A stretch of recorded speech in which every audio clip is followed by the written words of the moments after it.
artists. We get to tackle conversations that matter with biblical truth, practical wisdom, and reignite your hope.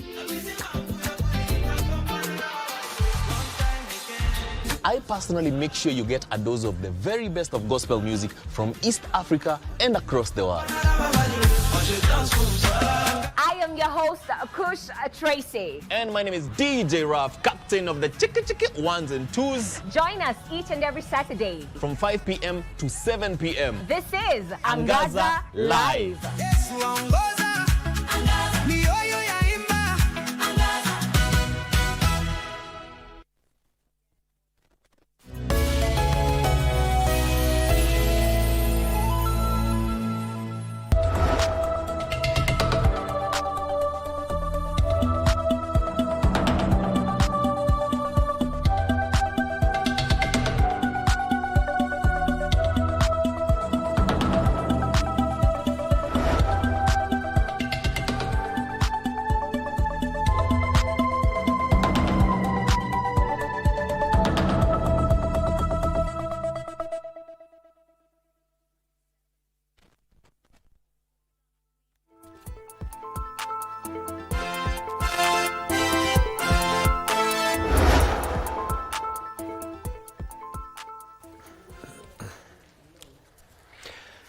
Good afternoon and a warm welcome to KBC Lunchtime News on this very, very historic day. Katiba at 16. Our constitution is already a teenager, and we have that news and much, much more, including the head of state leading those celebrations. We also have business and the latest from the world of sports. Welcome.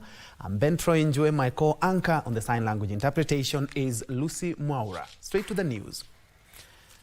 President Ruto has called for accountability, challenging all institutions and citizens to exercise their liberties provided for by law as Kenya marks 16 years of the current constitution.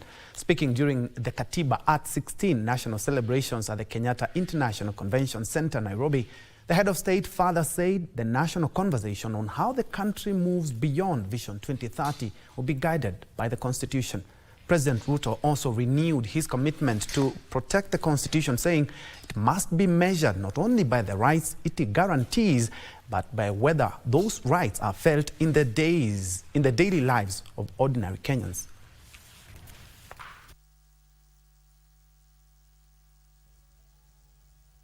Article 43 is central to any honest assessment of constitutional implementation.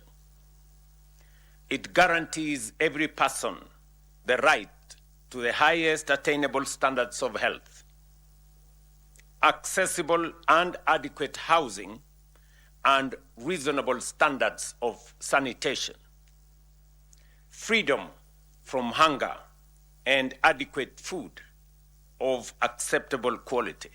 To my mind, therefore, the ultimate test of the constitutional implementation is not how often we quote the Constitution or invoke constitutionalism. It is how closely the daily experience of the citizens reflect the promise of the Constitution.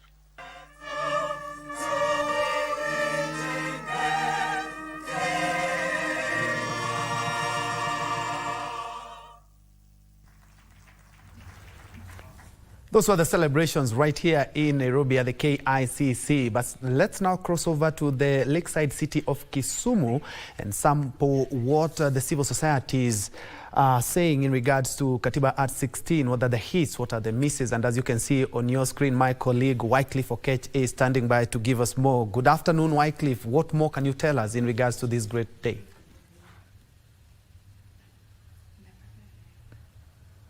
Thank you so much, Ben Troy. Back in Nairobi, it is quite hot here in Kisumu, but we push on regardless.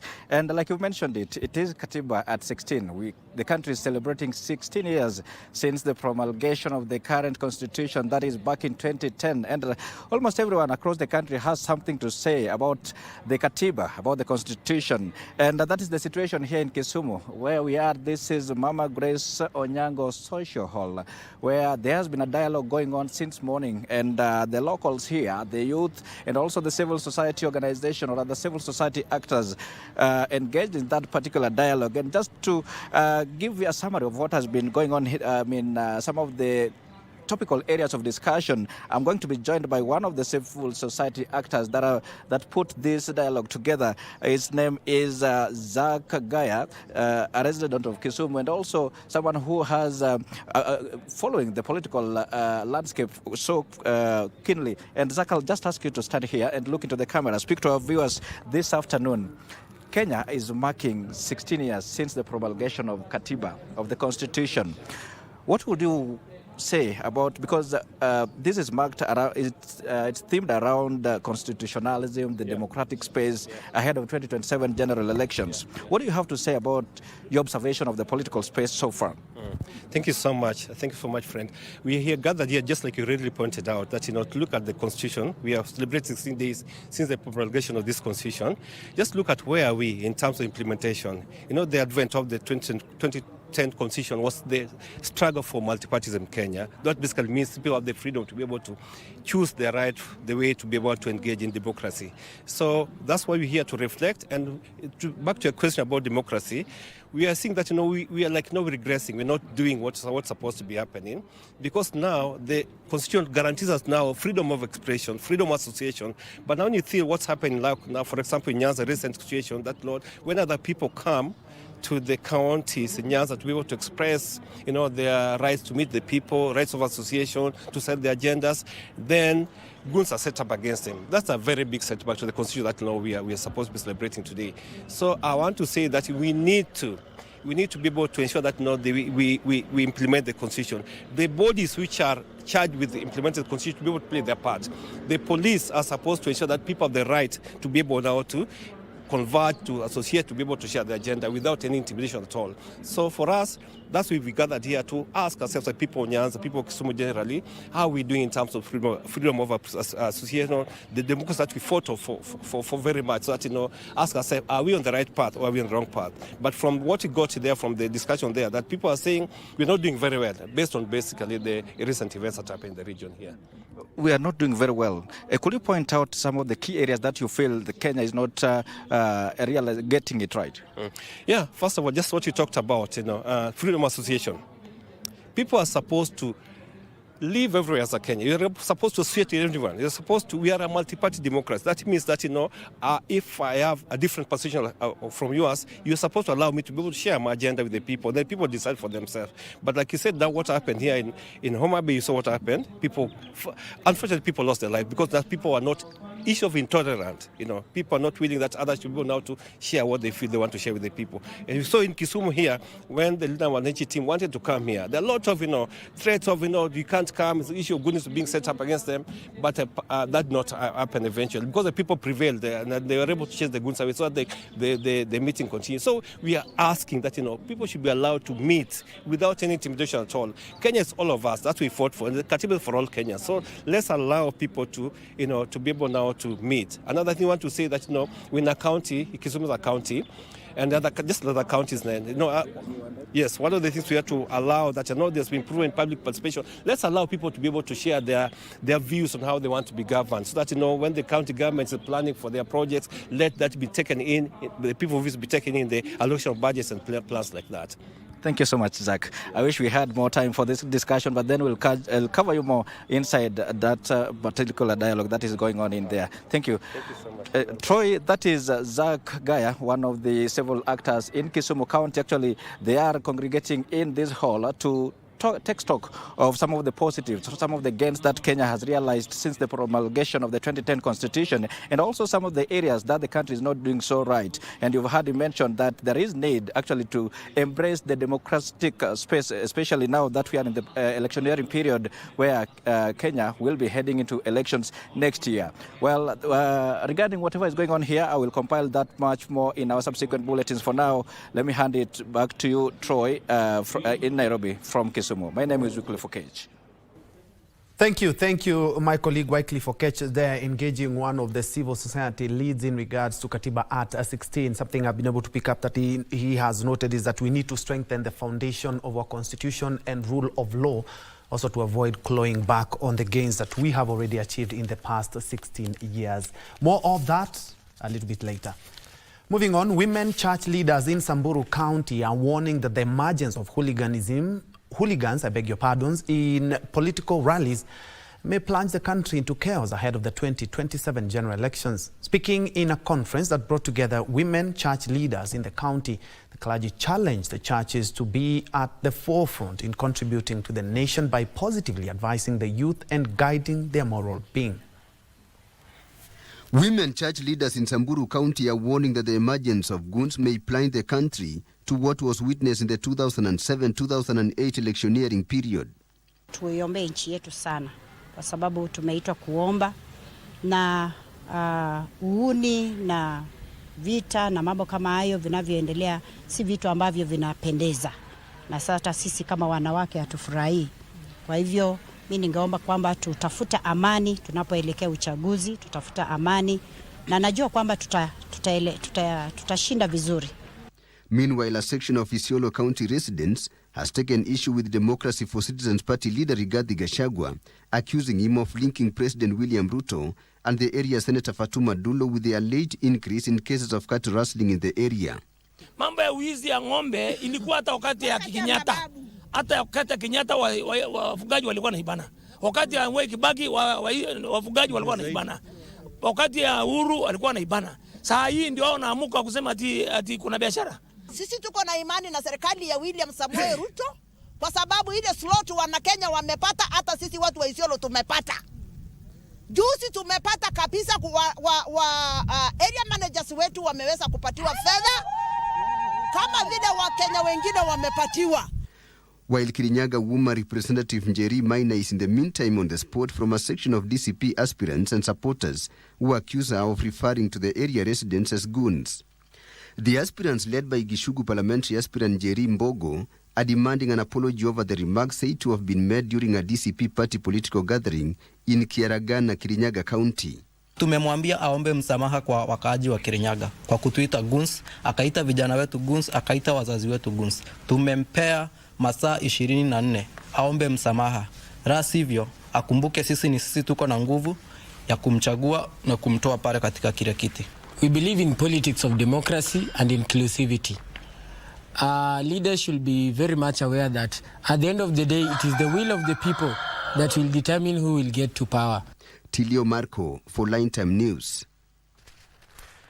Away from matters election and politics, the Insurance Regulatory Authority is on the spot over contentious payment of 342.8 million shillings to a law firm without contractual agreement. Appearing before the National Assembly Investment Committee on Energy and Commercial Affairs to answer to queries raised by the Auditor General, the IRA, led by its Chief Executive Officer Godfrey Toom, told the committee that the law firm proceeded to court while negotiations continued due to the urgency of the matter, but they eventually failed to agree. The authority was only willing to pay about 875,000 shillings. The committee concerned about a conspiracy to steal from IRA ordered it to provide the details of officials who oversaw the contractual agreement and a detailed report on its framework on engagement with external advocates.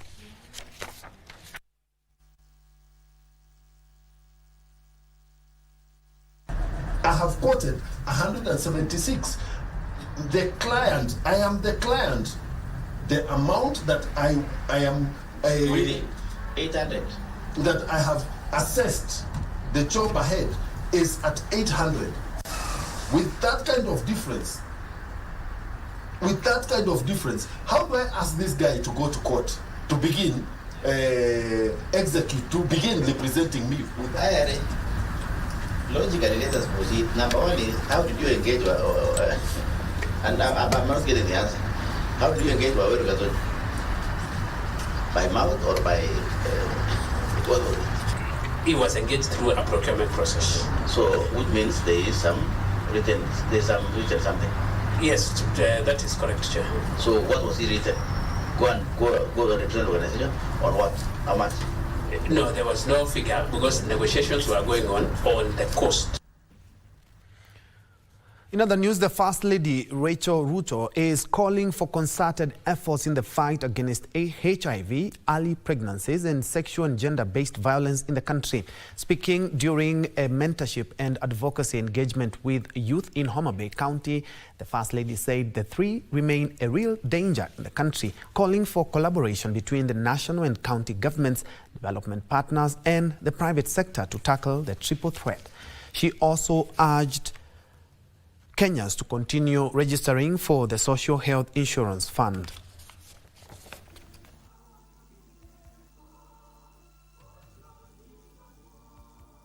We cannot keep asking, what is wrong with our children? We must ask, what are we as adults doing to protect them? Because a child who is vulnerable to exploitation does not need our judgment. They need protection. A young person who is afraid to seek help does not need shame. They need a safe place to return. And a girl whose education is at risk does not need us to tell her that she has failed.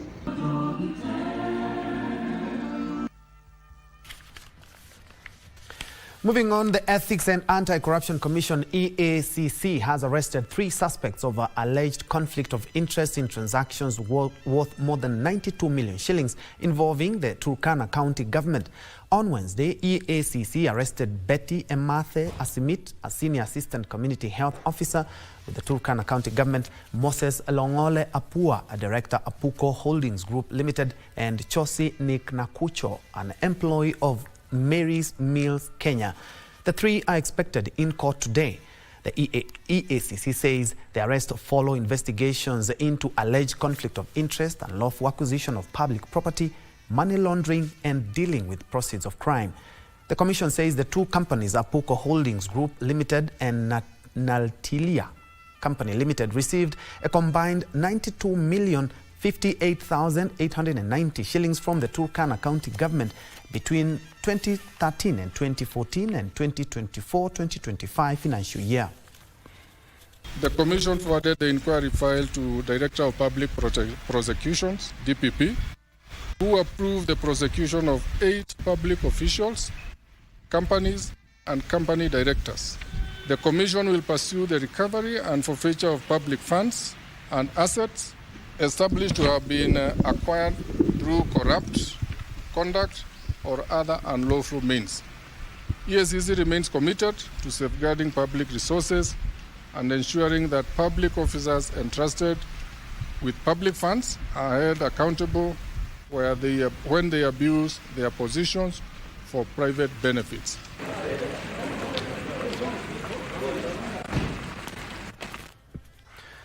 To Crime Watch now, a 66-year-old elderly and disabled man has been murdered and his body dumped at Oroche Village, Matierio sub-location in Bobasi constituency, Kisii County. The deceased, identified as Nyabuto Ogera, was found naked, with residents describing his death as a mystery. According to neighbors, the man was last seen going home at around 7 p.m. only to be discovered dead later. His body has been moved to Ogembo morgue even as investigations commences. Nilimwona wakati ya jioni saa 1 akiwa na mguu yake akitembea na nguo zake bila ako kiwete, alikuwa anatembea tu akielekea kwao. Nimefanya kuamka asubuhi, tukaitwa na majirani kuwa ndugu yetu amekufa pale mlangoni.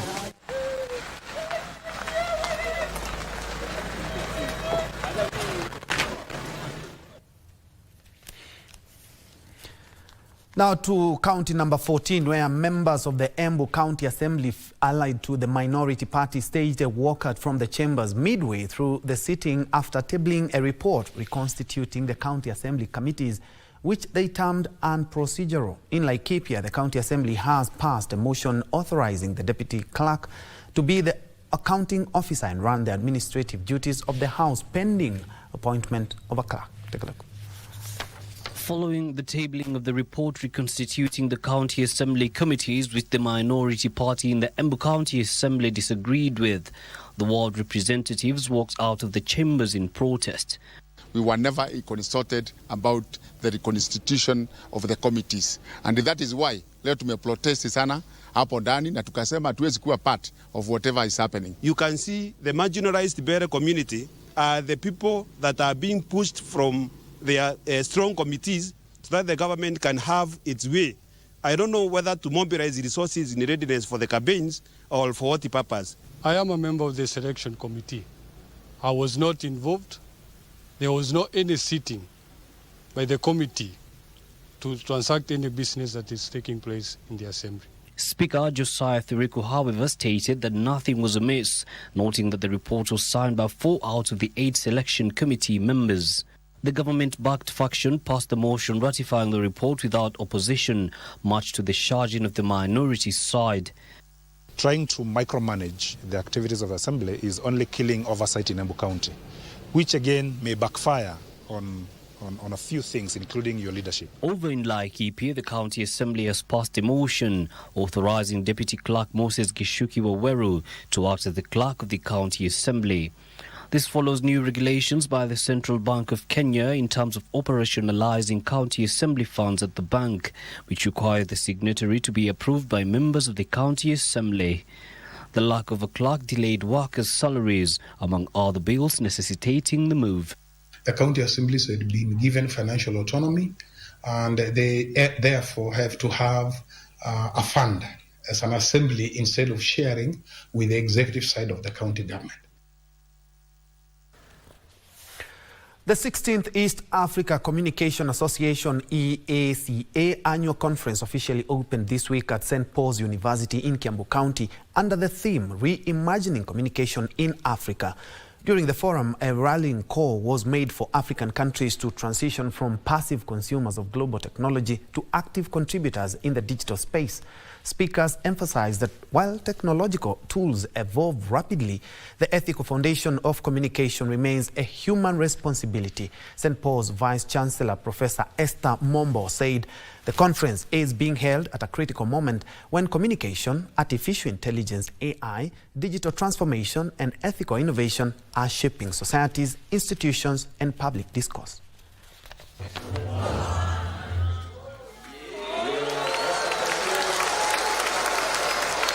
Our challenge is to create an environment in which African knowledge, creativity, and innovation can help shape the future of communication globally so that we are not just consumers. And I can see that in this room, and that's why I'm so proud and happy that we are hosting this conference this year. This is our moment. We do have the youngest population in the world. We have over 2,000 vernaculars and some of the richest oral traditions on earth. We have radio that still reaches the last mile, and mobile phone that leapfrogged banks. AI should not erase that, it should just amplify it.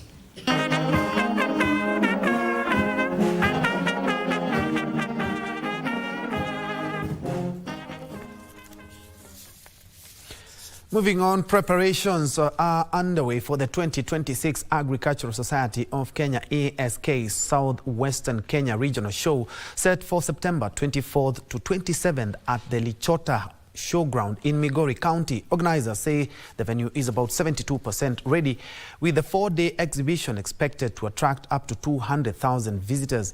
Farmers, traders, innovators, and other stakeholders will showcase the region's agricultural potential and explore solutions to food security challenges. The show will be held under the theme of promoting climate-smart agriculture and trade initiatives for sustainable economic growth. And our theme is enhancing or promoting climate-smart agriculture and trade for sustainable economic growth.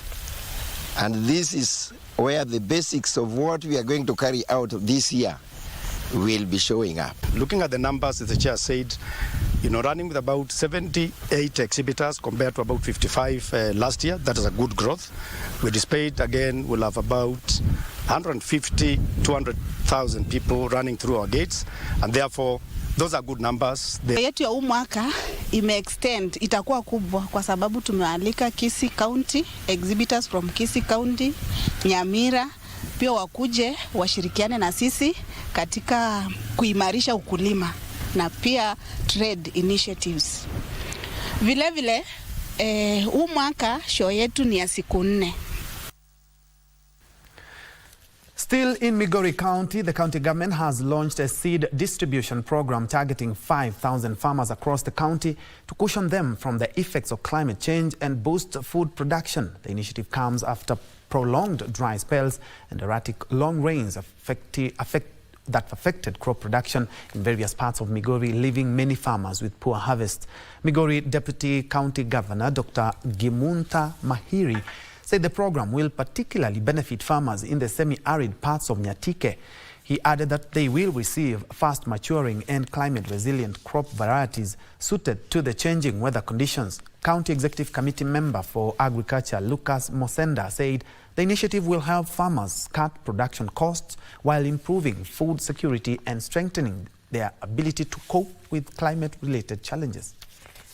Kupata chakula za kutoshelesha wakaaji wa Migori, na tunajua kwamba Mungu ameweza kubariki kaunti yetu ya Migori kwa kupata mvua ambayo ya kutosha. Tunapata msimu 2 ya kupanda, na hii kuwapatia mbegu ni kuwawezesha wakulima ili wapande katika mashamba hao. Sisi kama idara ya kilimo tunapeana hizi mbegu ili tuweze kuwasaidia wakulima wetu ambao waliweza kuathirika. Lakini pia ningependa kusema na kutangazia wakulima kwamba sio mbegu peke yake ambayo itaweza kusaidia, lazima pia ufuate maagizo wa maafisa wetu wa kilimo. Sasa hivi tumeambiwa kwamba hapa mbele kunaweza kuwa na El Nino, tunaweza kuwa na mvua nyingi.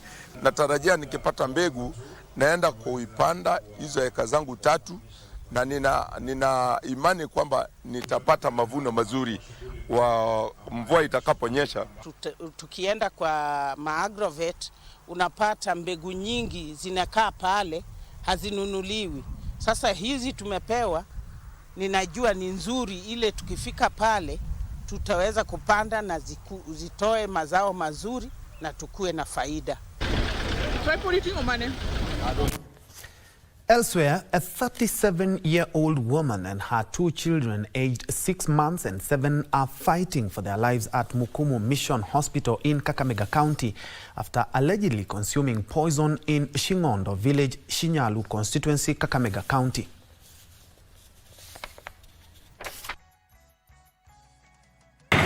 The lady is said to have consumed a termiticide and administered it to her 2 children on Tuesday evening after the husband allegedly failed to pick up her phone calls when he was working at a construction site in Nairobi. Nilipigiwa simu mwendo wa saa 1 usiku. Nikiambiwa mke wangu ameshawatia watoto wangu sumu. Watoto 2 wote wako Mukumu Hospital. It came in very critically, but we've done all our best according to the level of care that we were able to afford at that time. And currently they are stabilizing. Meanwhile, as next year's elections approach, journalists have been cautioned against falling prey to misinformation, which is rampant during the era of artificial intelligence. Media Council of Kenya MCK chairperson Maina Mwiruri says the media must maintain public trust at the height of disinformation, manipulated images and misleading narratives that often compromise the truth during electioneering. The roles journalists play become even more critical. Elections are moments when citizens need accurate, timely and trustworthy information to make informed decisions. Yet, this one comes at the height of misinformation, disinformation, manipulated images, deep fakes, and misleading narratives. It is important for journalists, especially the digital journalists, to actually even now have the skill and know how to navigate during that time now that AI has disrupted the world. Finally, Kisii University students have been encouraged to focus on their studies and approach university life with academic discipline and responsibility. Think about who your friends are. We have no cane. We'll not tell you to uproot a stump. We'll not tell you this and that. But if you break the rules, we also have ways of ensuring that we are corrected. Don't go home for a year, for 2 years, or be expelled because you have done all these things. Number 3, and I've already mentioned it indirectly, that in as much as your freedom, take care of yourselves.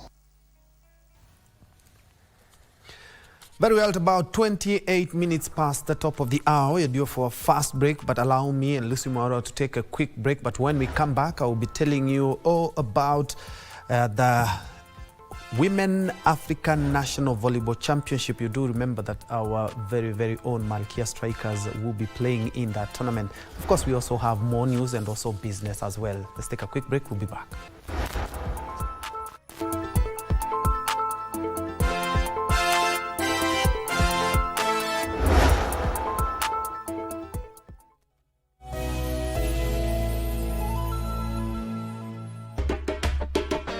Kwa nini unapatilisha namba alafu unakitumia pesa unajiita Ondieki? Kwa nini?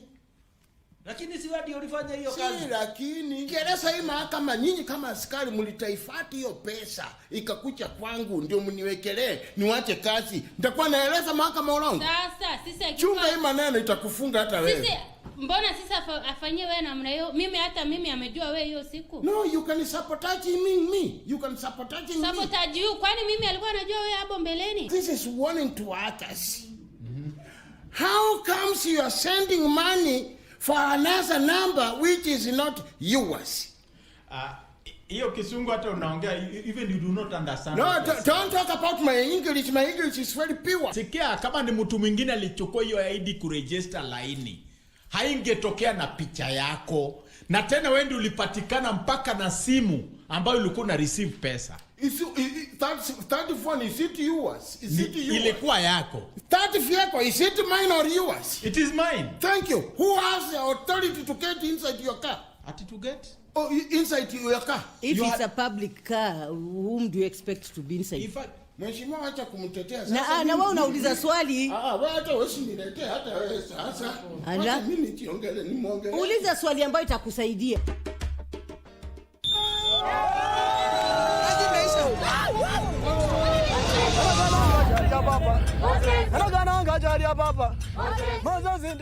Kuanzia kitambo nilikuwa naongoja hii siku, lakini leo nimefika, nimejisikia vizuri sana. You might think they are small kids, but some were born with the HIV, so you don't transfer HIV from one child to another. Hii sio kusafisha, maana sasa hivi kwa maji haitafanya kazi. Unapasha kwa moto. So makaa inamaliza virus. Sasa tulimuuliza mwenyewe akasema anataka kutahiri. Sasa unajua kijana bila anaenda kutahiri ndiye anakuwa sasa mwanaume.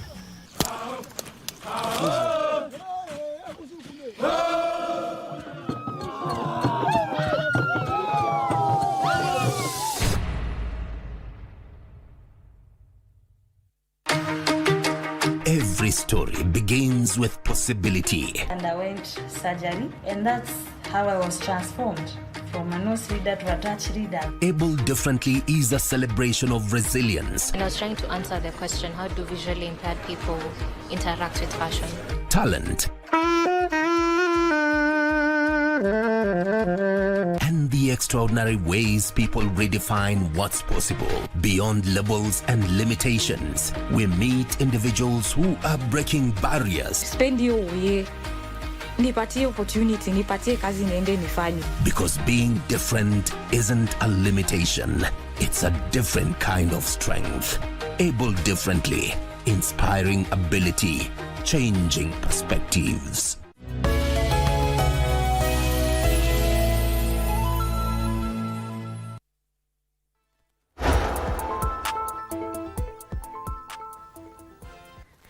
Welcome to Lunchtime News and many thanks for keeping me company. Moving on, the Office of the Director of Public Prosecution, ODPP, is seeking to extradite Chinese national Chen Guang, alias Alex, from Kenya to Uganda to face criminal charges over an alleged financial scandal.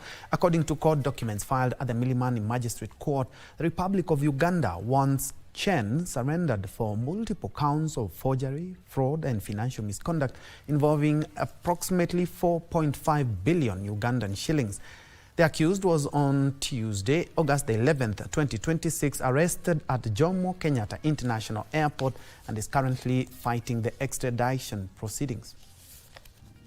Guang, alias Alex, is facing 30 counts of forgery and 1 count of theft in a Ugandan-linked Diamond Steel Limited company that resulted in the company losing an estimated 156 million Kenyan shillings.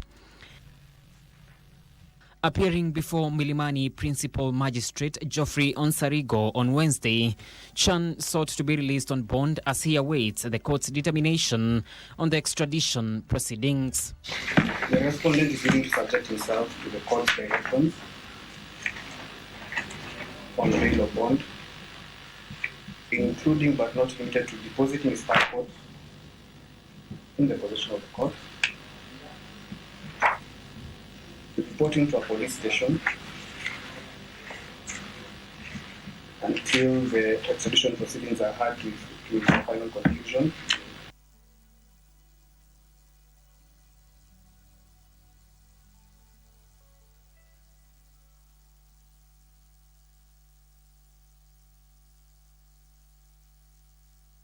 The evidence so far gathered, as reflected in the affidavit,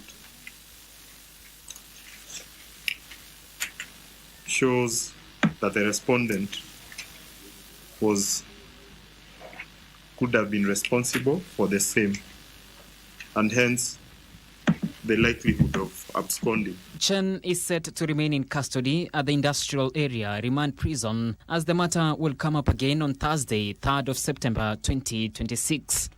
Still in Milimani, Felicity Gaki, a woman accused of fraudulently obtaining more than 4 million shillings, has been released on a 600,000 Kenyan shillings bond.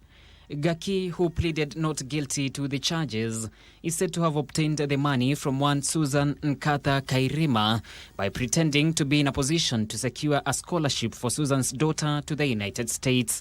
Given the nature of the case and the circumstances of the case, you may be released on bond of Kenya shillings 600,000 with one surety.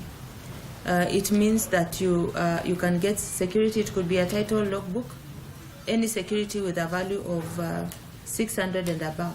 The case is set for mention on Tuesday, 8th of September 2026. From the corridors of justice to the corridors of education, where Higher Education Principal Secretary Dr. Beatrice Inyangala has said Kenya has stepped up efforts to ensure education reforms translate into measurable outcomes. Addressing the second East African Community Regional Conference on Education, Dr. Inyangala highlighted the Kenya Primary Education and Early Learning Project, through which learning outcomes for learners in basic education are monitored, as well as investments in special needs education. The second East African Community Regional Conference on Education provided a to take stock of challenges in the as well as progress made in achieving commitments made during the first conference held 2 years ago. Higher Education Principal Secretary Beatrice Inyangala highlighted programs implemented by Kenya, among them the Kenya Primary Education and Early Learning Project, through which learning outcomes for learners in basic education are monitored. She also cited the Secondary Education Quality and Equity Program. We're able to monitor changes in the education system, as well as inputs such as the number of teachers that we are employing each year and how they're distributed across the many institutions, the teaching and learning materials, and again the training of our teaching staff so that they're able to deliver the competency-based education. Other efforts undertaken by Kenya include ensuring special needs institutions are facilitated. And a factory has also been established at the Kenya Institute of Special Education to develop, produce, and distribute assistive devices to all our centers with that host students with special needs. On his part, Tanzanian Minister for Education Adolf Mkenda said his country had developed strong links between industry and education by ensuring collective curriculum review. We have an industry now in Tanzania of making aluminium frames for windows, for doors, and so on. And we have aligned those who are producing those kind of aluminium and vocational training colleges, so that if you are going to that college to train, you'll be trained by the producer of the aluminium who knows exactly what is needed in the market. It's also encouraged East Africans to work towards having harmonized education system and curriculum, which will, at the end of the day, promote job mobility across the board. So, and for me, education is good, because this is the far the world is getting. From a classroom to that innovative student who would not only work to be employed, but would work to create jobs for themselves. The conference being held in Nairobi will run until Friday, the 20th of August 2026.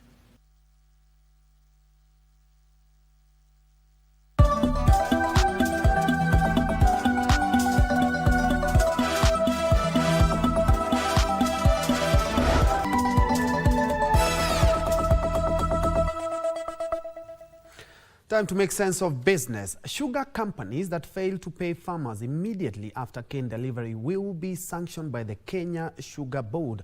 KSB Chief Executive Officer Njue says plans are underway to tighten penalties on late cane payments to farmers by millers. Farmers and sugar millers' contracts will now be more explicit on payment schedules in plans to reduce debt owed to farmers by millers. Kenya Sugar Board Chief Executive Officer Njue says despite the current contract stipulating farmers to be paid a week after cane delivery, some millers are still delaying payments, with the government proposing high interest on delayed payments to protect cane growers.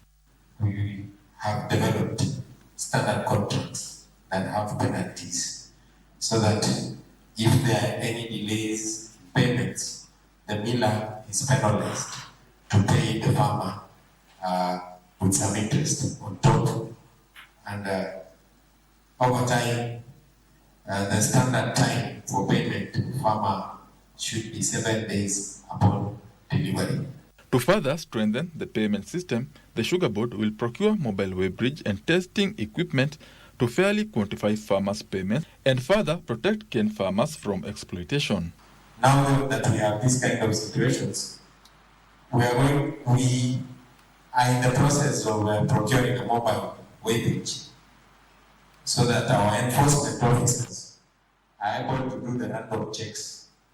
And with that, I'm sure we should be able to reduce this kind of exploitation. The board says plans are underway to increase production of white refined sugar that has a 30 billion shillings import bill. It is costing us about 30 billion every year to go, and I mean the imports that come from white refined have a value of about 30 billion. So with a refinery that has that kind of capacity, and with the right legal interventions, sugar millers are also being encouraged to put up a refining line in their production plants to increase their earnings and reduce the overall sugar import bill.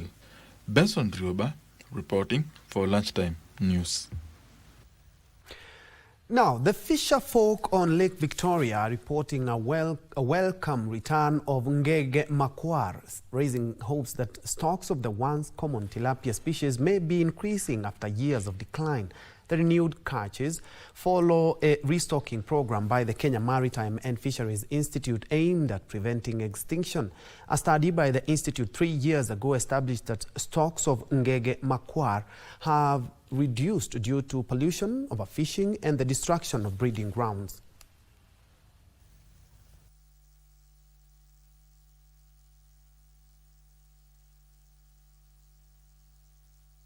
The Oreochromis is on the increase.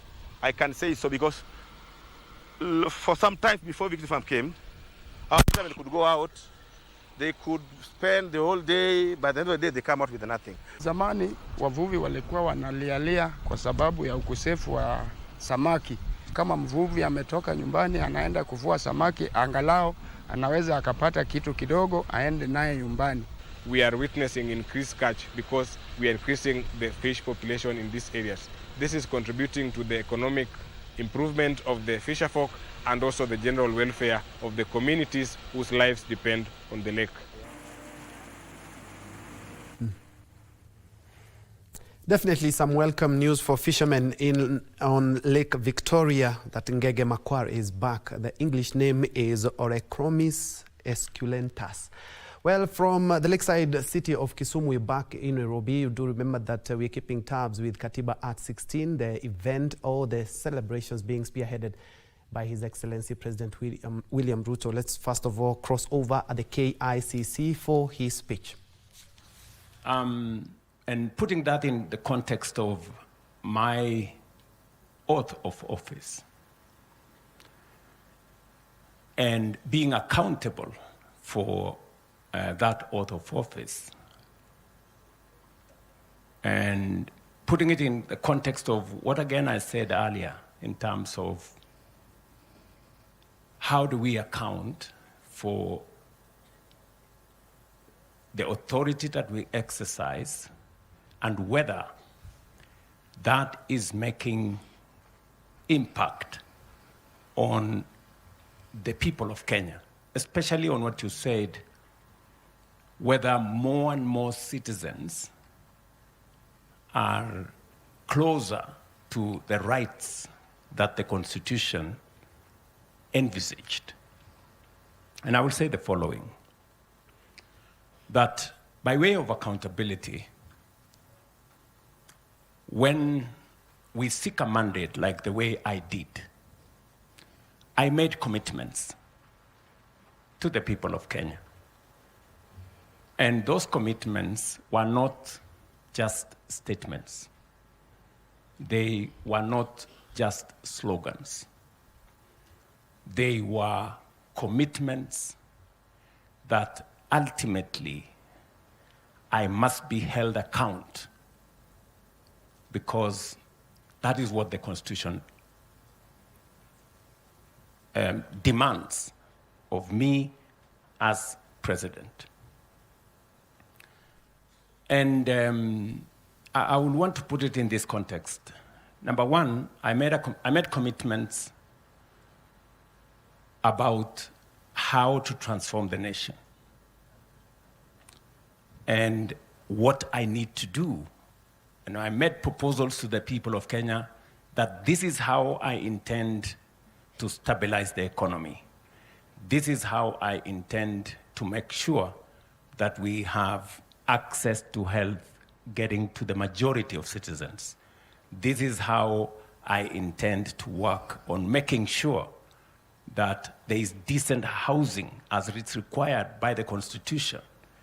This is how education that is provided for as an obligation to government in the Constitution. This is what we are going to do. This is how we are going to work on access to water and all the other requirements of the Constitution. And I can confidently tell the nation today that subsequent to my election and my commitment that I will be faithful to the Constitution, we have done whatever we needed to do, difficult as it may have been, to stabilize our economy. Today, our economy is the 6th largest economy in Africa. Our interest rates have come down. Our exchange rates have come down and stabilized. Our inflation has come down and stabilized. And our sovereign debt position is way different from what it was. We did not only,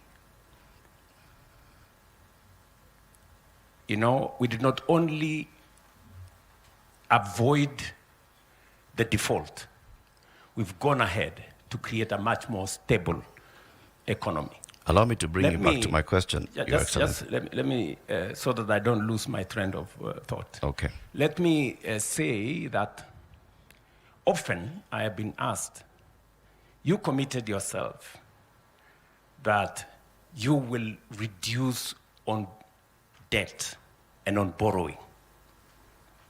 And I want to answer that question in this forum because prudent management of public resources is part of accountability, is part of accounting for by leaders. You know, sometimes we reduce accountability to just be about, you know, corruption and those other things, which are fundamental. But the worst form of corruption is to make a commitment that you have no intention of keeping. True. And so when I made a commitment that we are going to think of how to develop our country without burdening ourselves with too much borrowing or debt, and sometimes disproportionately disadvantaging generations that come after us. Right.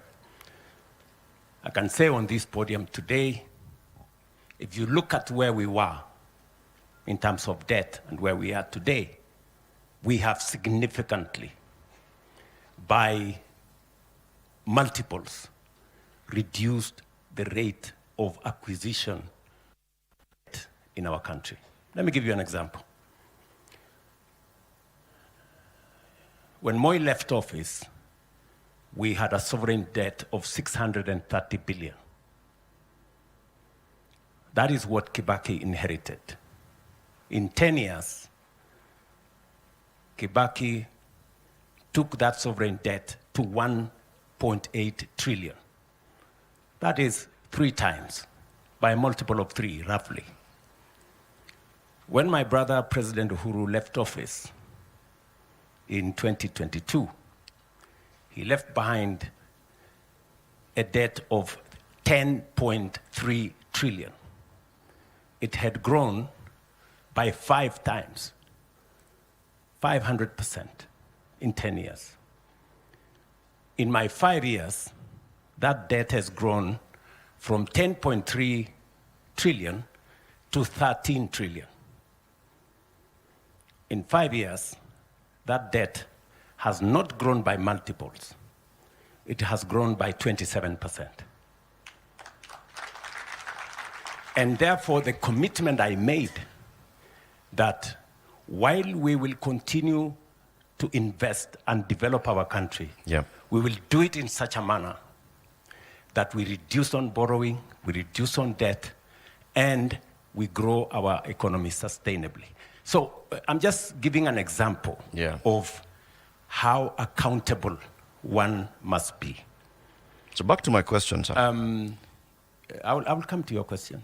I just want to phrase it again, so that we don't lose track of what we are saying. And you've used the words that I do not want to repeat, but let me just use them. Worst form of commitment, of corruption, is making commitments that you do not keep. Yes. You made a commitment in your gender charter to have a 50% representation of each gender in your cabinet. Today, your cabinet is unconstitutionally composed of the requirement not more than 2/3 of the same gender. I just want to seek, because the issue here is constitutional accountability, Your Excellency. Correct. So in that regard, because this sends a strong signal to the rest of the Republic, what is your answer to that? Why is the cabinet unconstitutional? What are you going to do about it? There is a court order that has not been vacated by any other court that has given you until the 28th of October to reconstitute your cabinet. Correct. Precisely what I'm telling you is, in the context of commitments that you make. You may not necessarily get 100%, but you can get 80%. In your estimation, have you passed that exam or did you not pass? If the commitments you made, you have achieved 80%. There are some commitments that are work in progress. But what I was trying to point to you is that of the commitments I made to the people of Kenya, commitments on the economy, commitments on education, commitments on agriculture, commitments on housing, commitments on making sure we control our debt, commitments on making sure that we have universal health coverage, I can confidently say we are at 80%. That does not mean we have discharged every commitment. There are commitments that are outstanding. Among them is that one on making sure that we respect the 2/3 gender principle. Will you reconstitute the cabinet? It is, that's a much more simpler thing to say. Okay, let me just... But let me just, we are speaking in context. Yes. Don't make it simplistic. I am not, sir. Because, there are many people who are telling me, for example, I heard from exactly what you are saying, you must get 100% for you to have passed. I don't think that is fair to say, for you to have passed, you must get 100%. I think what we are saying is, have we, in the collective assessment of the people of Kenya, yes, have we kept our part of the bargain substantively? You remember I used the words progressively in my statement several times. Yes. Have we made progress progressively? Yes, we have done. Have we done 100%? No, we have not got 100%.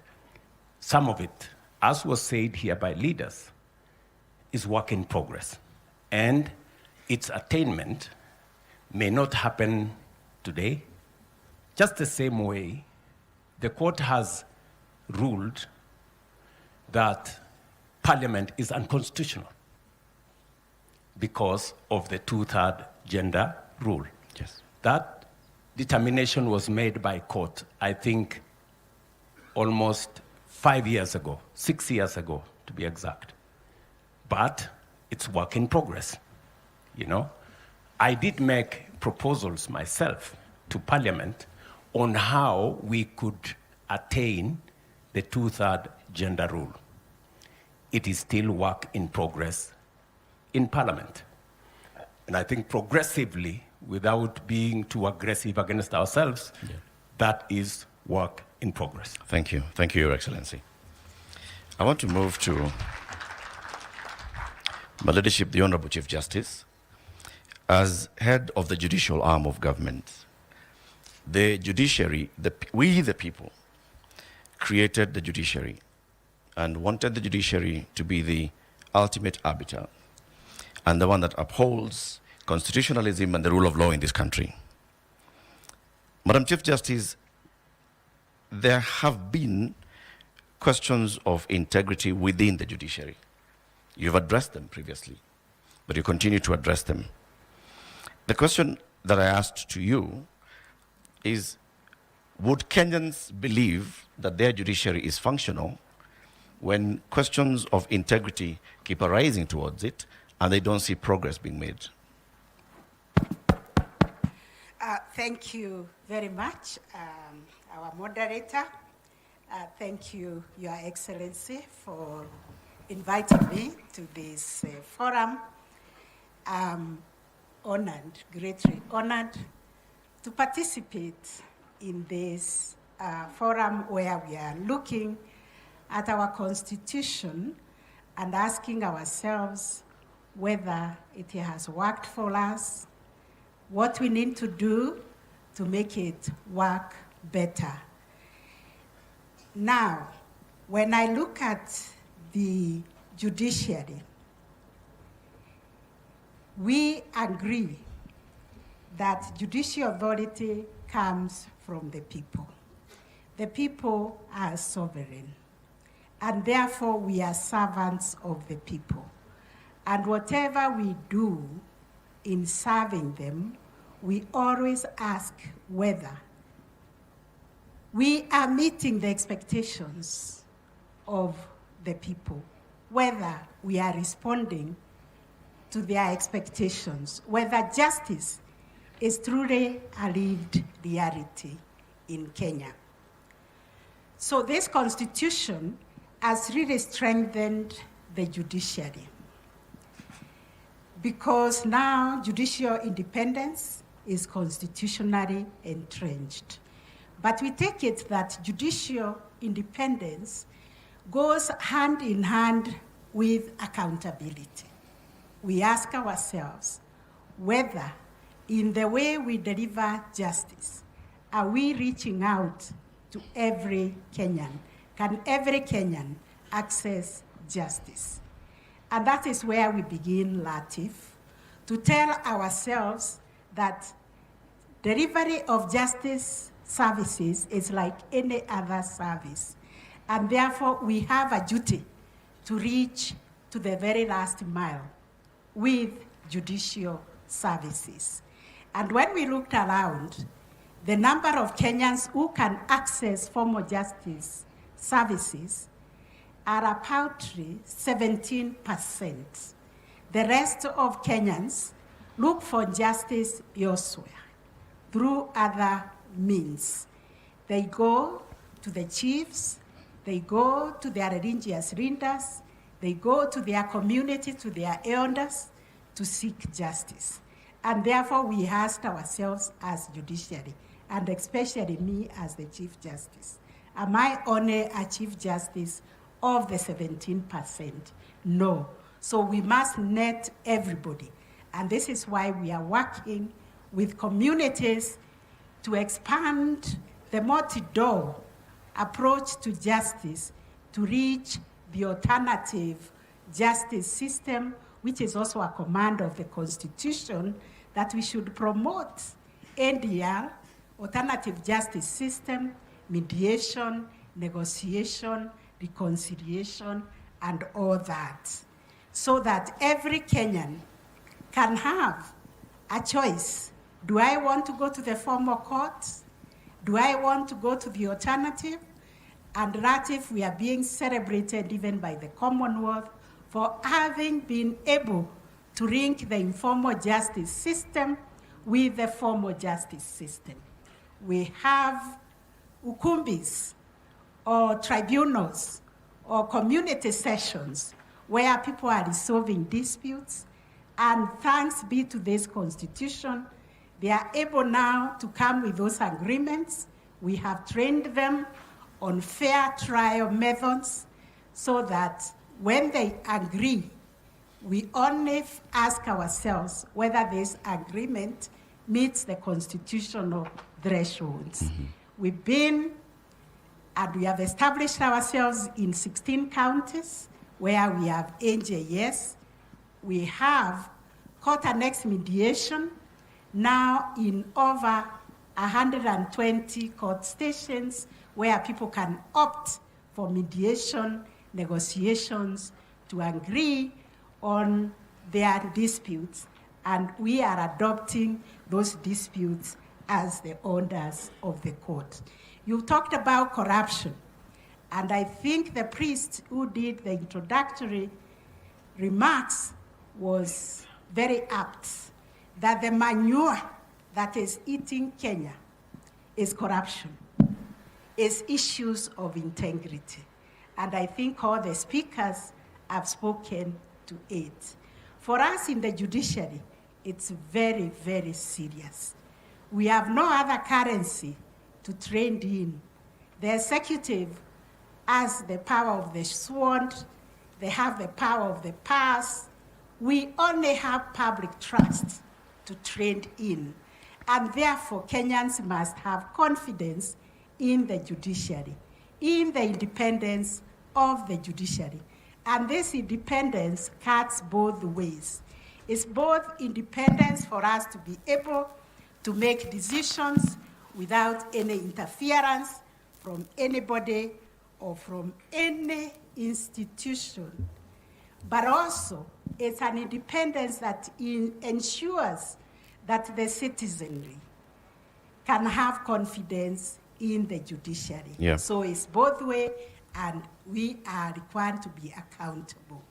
We have done everything as a country to enact laws, beginning with the Constitution and other laws.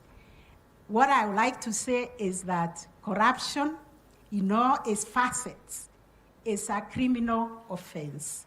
And we have taken the front row in the judiciary to tell Kenyans that we operate a zero tolerance policy to corruption. We even do a daily briefing in our courts to tell Kenyans, when you come to court, you will not be asked for a bribe. You will not be asked for any facilitation. Please do not bring a bribe to the court. Right. We have worked with the NCAJ, the National Council on the Administration of Justice, to develop guidelines that will help us implement these laws against corruption. And we are implementing them in the judiciary. But it is a societal problem, Ratif, that requires Kenyans to say no to corruption.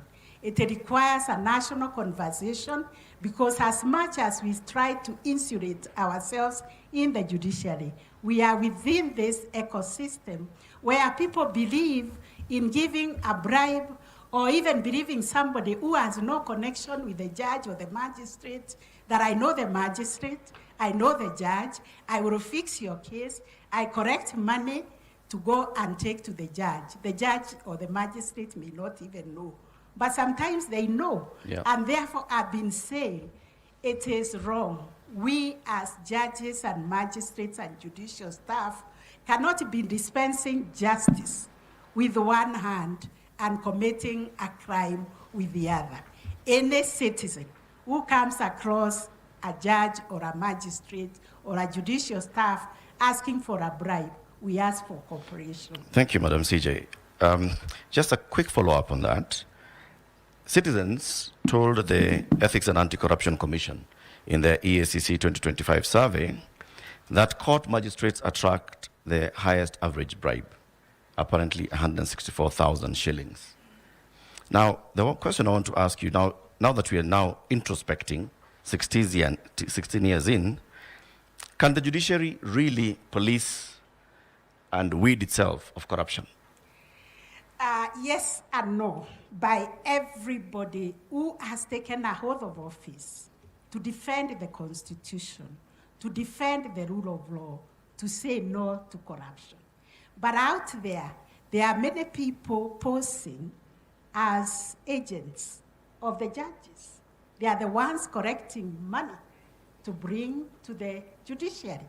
And Kenyans themselves, why are they giving money to come and bring to the judiciary? So we alone cannot, because like me as the Chief Justice, with my 2 eyes, corruption, I was told, is like, is it sodomy, or is it, what offense takes place, adultery, which takes place in the dark places. So with my 2 eyes, how can I know who is negotiating a bribe in their houses, in their chambers, in the hidden places where they do those things? So it's a societal problem, Ratif, that we all need to embrace and say no to corruption. Say the manure that is eating Kenya, like it happened in New York, is corruption. Thank you, Madam CJ. And therefore, we need to say no to it. Asante. Thank you very much, Madam CJ. I want to move to the National Assembly, represented by the Deputy Speaker, the Honorable Gladys Boss. When we, the people, created the legislative arms of government, and Parliament in particular, we created a Parliament that would represent us, that would create laws that we'd follow, and that would oversight the executive. Many complaints have been made in the public about the Parliament's role of oversighting the executive. Not just the 13th Parliament, the 12th Parliament, the 11th Parliament under the 2010 Constitution. Is Parliament, as constituted, maybe politically or otherwise, able to properly oversight the executive? Thank you, Latif. And before I answer what your statement comes from, I first want to say we are here to discuss Katiba at 16 and what we have done as the National Assembly to implement the Constitution. So let me start with that, because that's our business today. If you look at Article 43, which the President has spoken about very passionately, on the issues of health, if you look at the Social Health Authority Act, Parliament, National Assembly passed it. If you look at the Primary Health Act, it was the National Assembly that passed it. If you look at the Emergency, Chronic and Critical Illness Fund, that is the National Assembly. If you look at the Digital Health Act, that's the National Assembly. So on the issue of health, under Article 43, we have made our part. On education, currently we have several laws. We have already, just yesterday, we were debating the an amendment to the Basic Education Act, because again, that's a right. It's a socio-economic right under Article 43, and further to that, there's more amendments that are going to the Higher Education Loans Board, the Tertiary Institutions Act, the Education Assessment Act, and so on. All those are ongoing. If you look at the right to water, again, we passed the National Water and Storage Authority Act, and that is already in place.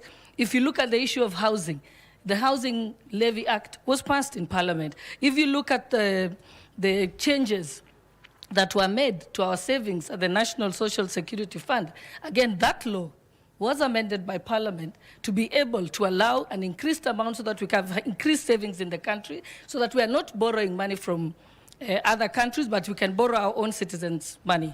If you look at Social Security, on the money that is given to senior citizens by government, again, that took an act of Parliament. So we can categorically say that as the National Assembly, on the manifesto of the Ruto administration, we have been able to do our part. On the issue of the right to food, again, when you see some of the programs and some of the laws that we are passing, is to ensure that we are able to attain the issue of food security. The courts on many cases has castigated Parliament over public participation, and that's why the Public Participation Act is currently before the House and has gone to the Senate. Again, the National Infrastructure Fund, that's an act of Parliament. The National Sovereign Fund Act, that's from the National Assembly. The government-owned enterprises, that's also that. And just to tell you that Parliament is sensitive to the people, because we represent the people, and that's what the spirit of our Constitution says. When we had the crisis in the Strait of Hormuz, and the prices of fuel was going to go very high, immediately, in exactly one day, we sat until midnight and amended the Value-Added Tax Act to be able to bring the price of fuel to at least an acceptable level. So yes, Parliament is doing its part to be able to implement the Constitution. On the matters of oversight, every single day, when we are not sitting in plenary, we are calling to account the executive. I know that the Auditor General was here, and yes, you many times hear the voice of the Auditor General when she has audited a certain institution. Most of the time, it's announced publicly, even before it comes to Parliament. Remember, it does not end with the Auditor General. That report, the Auditor General must bring to the National Assembly, then the relevant committees review them, and then are able to give sanctions where required or give recommendations where required. In the past, Parliament was behind in about 6 or 7 years. But today I can confirm to you as chairperson of the Liaison Committee, the chairpersons have confirmed that Public Accounts Committee is now at 2024-2025 financial year. PIC, the same thing. So we have managed to review the reports. And the challenge had been before that there was only one committee dealing with it. After that, the PIC committee was split into thematic areas so that they can be able to work faster. We've deployed several staff to them to be able to do that. So yes, oversight is live and indeed, and today we go on recess as Parliament, and people think that we go on holiday.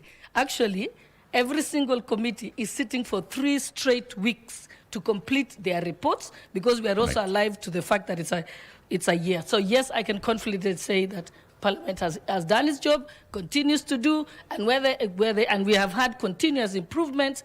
We recently had a state of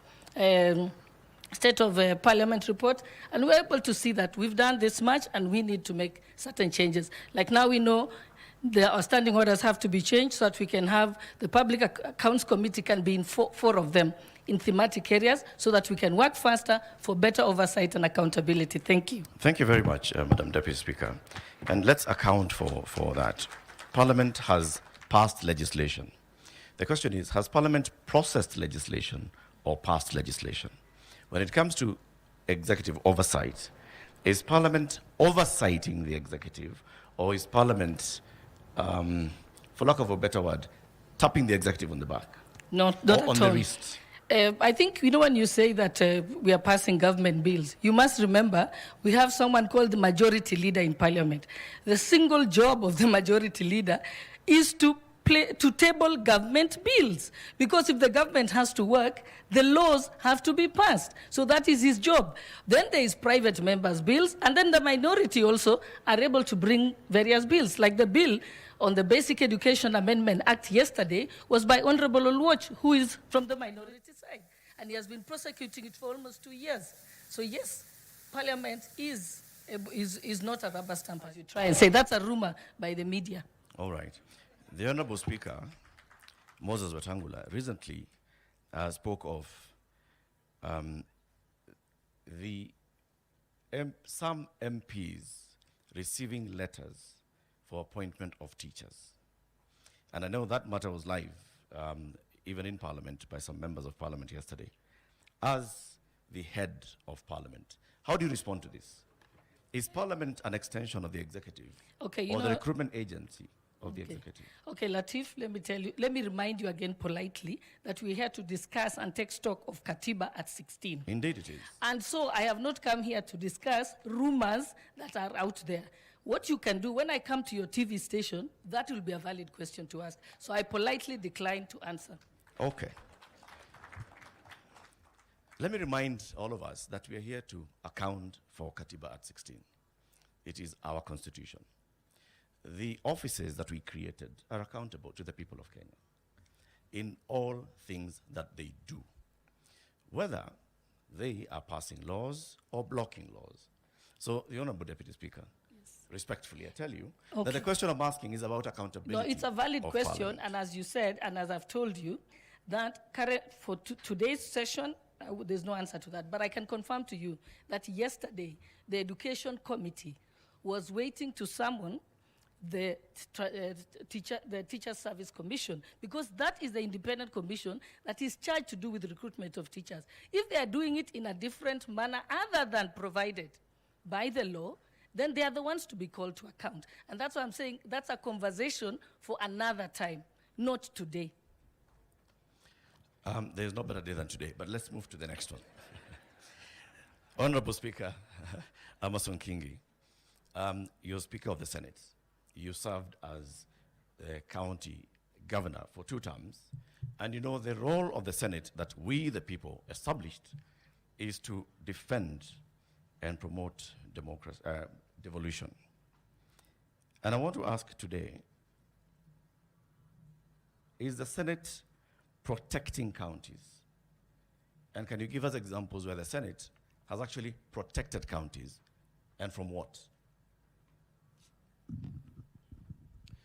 Thank you for that question. Indeed, the constitutional mandate of the Senate is basically that, to protect the interests of the county governments. And it does that in different fronts. First is when we are doing the division of revenue between the national government and the county governments. That is where the Senate then pronounces itself as a defender of the county governments. you will note that since inception of devolution, because of the fight, the spirited fight by the Senate, the shareable revenue going to the counties has gradually been increasing. So yes, we have been fighting so hard to make sure that the county governments do not get a raw deal when it comes to sharing the revenue between the national government and the county governments. There are other instances, of course, where the Senate comes in to protect the county governments. You've heard of this issue that is, I believe, still very much alive. That touches on the roads, for example. There has been a push from the national government on how to reclassify roads beyond what is presently provided for under the Constitution. And I think the Senate has taken a very firm stand on how we should handle that matter, again, protecting the interests of the county governments. So yes, the Senate has been there fund on behalf of the county governments. Have there been instances, Honorable Speaker, when the Senate has felt the national government overreaching its mandate to claw into functions of devolution? Well, if you look at Schedule 4, for example, which demarcates the functions that are preserved of the national government and the functions that are preserved of the county governments, for the period that we have experienced devolution, there has been, of course, a delay in unbundling these functions. And, but by and large, as we speak today, at Katiba at 16, a lot has been done. And unbundling has been done. What I think is remaining is costing of those particular functions. But again, under our law, a county government can enter into an agreement with the national government. Maybe a function is a preserve of that particular county government, but they can enter into an agreement with the national government to allow the national government to actually undertake that particular function. In such a case, we cannot say the national government is overbearing. All right, I want to just progress that conversation to, of course, the Chair of the Council of Governors, Honorable FCP Abdullahi. As governor who's also in your second term, are there instances where, as governors, you felt that the national government, and I'm not talking about the administration, I'm talking about the national government, has overshot its mandate to claw into devolution? Thank you very much, Eric. Before I answer your question, let me set mine like everyone else was doing. Devolution has done extremely well, and it's the, that everyone here that has been on this podium has said it's that one single takeout that has been very beneficial to Kenyans out of our 2010 constitution. And without giving numbers necessarily, if you just look at the expansion in healthcare, in agriculture, in early childhood education, the distances that have reduced for fetching water, and all the number of hospital beds, and I have the data here in a very refined manner, devolution has done extremely well. Now, on the issue of national government and the whole matter of clawback, you'll have to understand that in a robust democracy such as ours, and where we came from, you know, we were not 47 countries coming together. We were one country, and we were not coming out of war, right? We had a very strong centralized government. And the clamor for the new constitution was partly to spread that power at the center and devolve resources and decision-making over those resources. So there'll always be areas of conflict between national and county government. And this is why we have a very elaborate architecture of intergovernmental relations. And we try as much as possible to solve you know, disputes intergovernmentally, right? And at times then when we don't quite agree, that's why we have courts. And this is the same everywhere. I was just checking the number of cases that US states filed against the Trump government in the last 2 years. There are over 100. So this is normal. And two, clawback globally of decentralization, because devolution is a form of decentralization, doesn't really have to happen through change of law. It mostly happens through, administrative procedures, right? Bureaucrats, sometimes even middle-level bureaucrats at national government might send out circulars and do certain things which then impede or gridlock implementation by decentralized units. And this is why we have IBEC, the Intergovernmental Budget and Economic Council, headed by chaired by the Deputy President, where we meet and discuss these things. And many times we disagree, many times we agree. We have summit, where as a body of governors, the council, we may even disagree with the president, right? And we come back together again to see how we refine, certain procedures. So I would say, largely, we've done very well. Right. And sometimes some of those administrative interventions are necessitated not so much by, the clamor for clawback, but just to get things more standardized, right? Especially in the area of health, technology, equipment, for instance. We might be quite protective of that space as governors, but again, when you look at what, for instance, the NESP, the National Equipment Support Program, has done, and sometimes we ask ourselves, could we have done this individually, as single counties?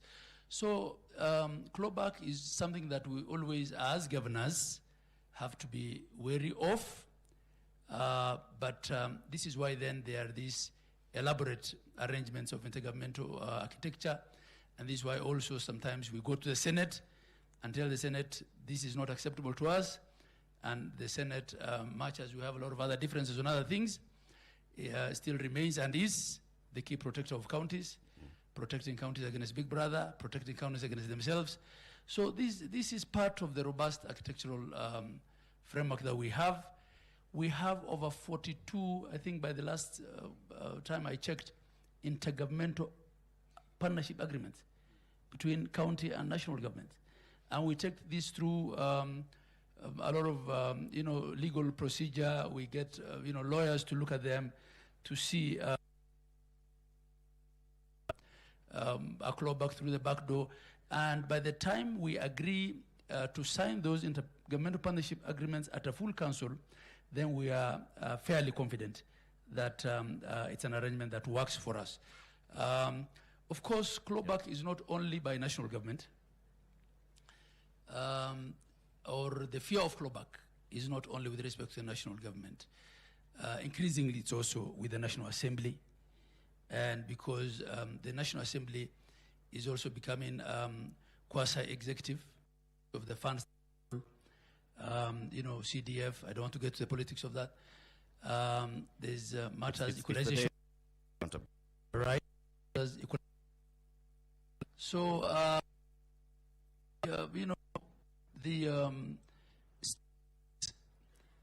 what do you call separation of powers?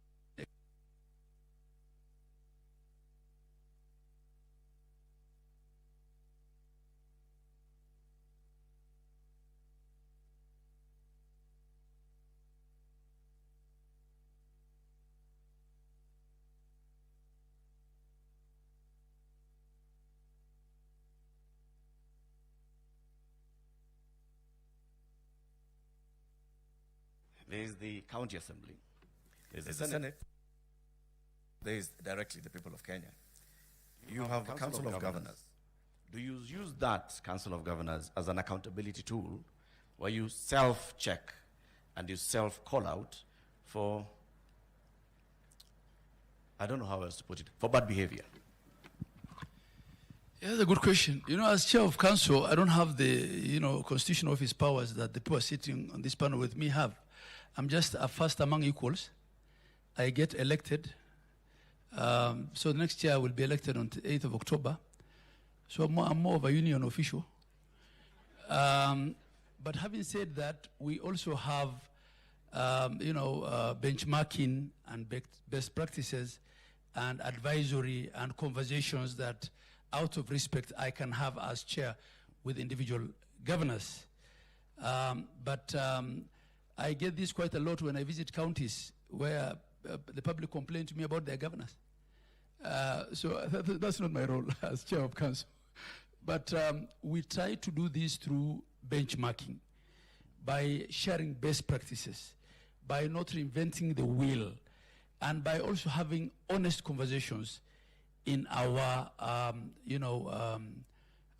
council meetings. There are things I have publicly said as council chair, that as a leadership we will not, protect non-remittances of statutory reductions, or continued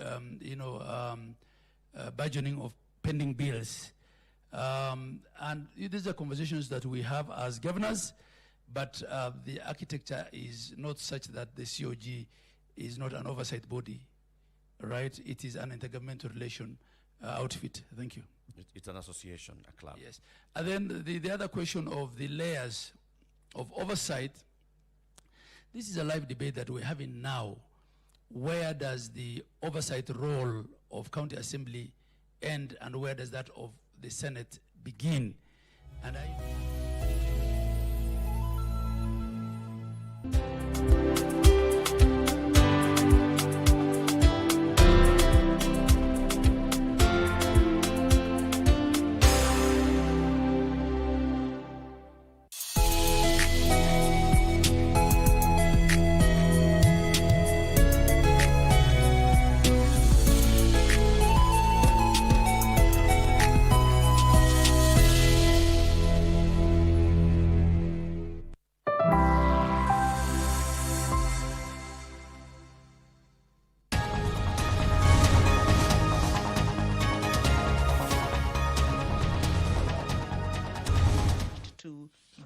their opinions on the bill at the time that also the House will be on recess. The committees, the relevant committees to which these bills shall be committed to, shall be able to undertake those public participation on these bills. So these bills, the leader of the majority party will be seeking to have their publication period reduced from 14 days to 8 days. This is as provided for in the House Standing Order 120, which specifies that only money bills shall have their publication period in 7 days, and the other bills shall have their publication period within 14 days. So these being the bills that do not fall under that category, there has to be a procedural motion to be able to have these bills be able to be reduced from those 14 days to 8 days. These bills include the county government's retirement scheme bill, a bill originating from the National Assembly, Bill number 57 of 2026.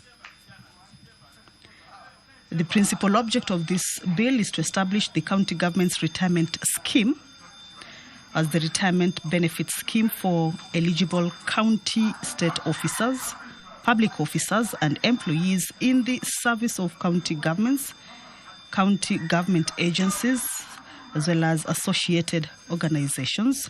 The bill further provides for the membership to the scheme, contributions by members and sponsors, the investment and management of the assets of the scheme, the payment of benefits, and the protection of members' accrued rights and benefits. This bill also seeks to promote